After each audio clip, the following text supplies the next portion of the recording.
Souveraineté ou soumission?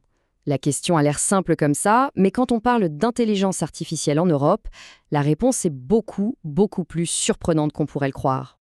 On va explorer cette question vraiment complexe en s'appuyant sur l'analyse très percutante de Didier Tormina. C'est tiré d'un article de la rubrique Au fil de l'actualité du portail ia-info.fr qui a été publié en novembre 2025. Allez, on rentre directement dans le vif du sujet. Le point de départ de toute cette réflexion, c'est cette thèse, un peu choc de l'experte Meredith Whittaker. L'idée, c'est que la quête de souveraineté de l'Europe pourrait en réalité la rendre encore plus dépendante. C'est un paradoxe, et il faut absolument qu'on creuse ça. Alors, qui est Meredith Whittaker pour affirmer une chose pareille? Ce qui est vraiment fascinant, c'est qu'elle vient de l'intérieur. C'est une ancienne de chez Google, elle a conseillé les régulateurs américains, et aujourd'hui, elle est à la tête de Signal. Bref, elle connaît la machine de l'intérieur. Et c'est ce qui donne tant de poids à sa critique. Et cette perspective unique lui permet de voir ce qu'elle appelle le piège de la souveraineté. Alors regardons ensemble comment fonctionne cette fameuse mécanique de la dépendance qui se cache juste derrière les grands discours sur l'autonomie.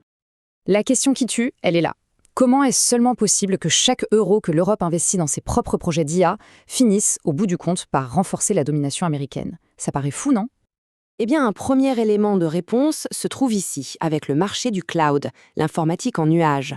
Regardez, près de 70% de ce marché mondial est contrôlé par juste 3 géants américains. Cette concentration du pouvoir, c'est la base de tout le système. Et ça nous amène à une mécanique simple, mais absolument implacable. D'abord, l'Europe met des milliards sur la table pour affirmer sa souveraineté.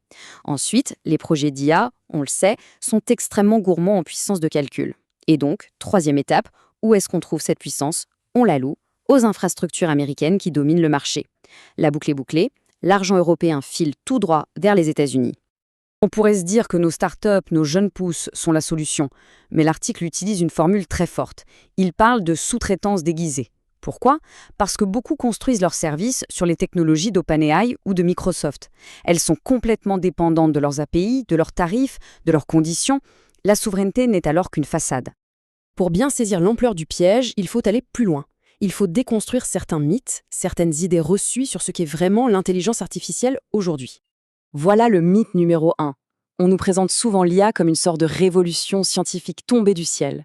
Mais la réalité, d'après Whittaker, est bien plus économique. L'IA d'aujourd'hui est avant tout le produit d'une concentration massive de pouvoir et de données. Et cette chronologie le montre très bien. Les concepts de base de l'IA ne datent pas d'hier. Les réseaux de neurones, c'est 1948. Le deep learning, l'apprentissage profond, ça existe depuis les années 80. Non, le vrai tournant, c'est la dérégulation d'Internet dans les années 90 qui a donné naissance au capitalisme de surveillance, ce modèle basé sur la collecte de nos données. C'est ça le carburant qui a financé l'IA à l'échelle qu'on connaît.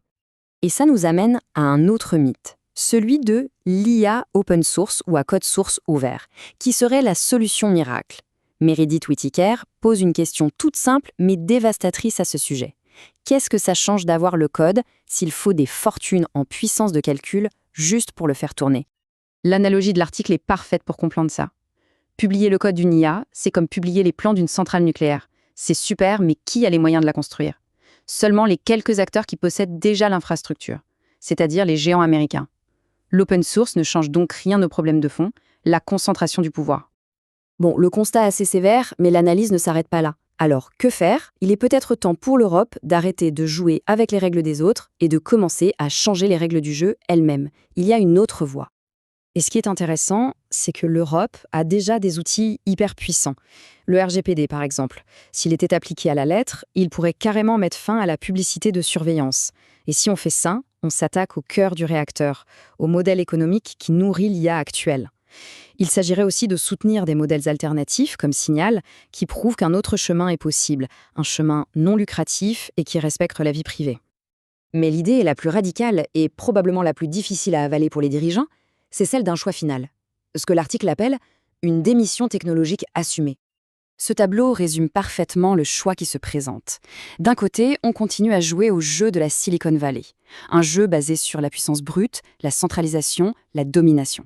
Ou alors, de l'autre côté, on définit une nouvelle voie, une voie européenne, fondée sur la maîtrise, la sécurité, la décentralisation et le respect des droits. Au final, tout se résume peut-être à cette question. Est-ce qu'on continue de courir après une puissance un peu fantasmée, tout en restant dépendant? Ou est-ce qu'on choisit une souveraineté peut-être plus modeste en apparence, mais bien réelle et totalement assumée? C'est une question qui mérite vraiment d'être posée. Et pour continuer à nourrir cette réflexion, retrouvez toute l'actualité autour de l'intelligence artificielle sur le portail ia-info.fr.